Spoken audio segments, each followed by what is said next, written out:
Hey everyone, welcome back to another tech video. In this video, I'm going to show you how you can fix the problem where your Uber app is not working properly on your iPhone or iPad.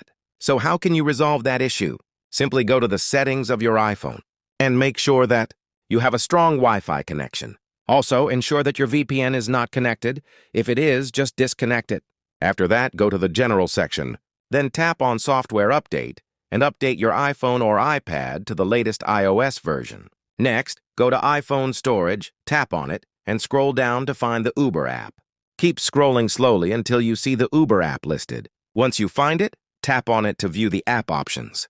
If you don't see it right away, continue scrolling until you locate it. Once found, you can clean cache files and then restart the app.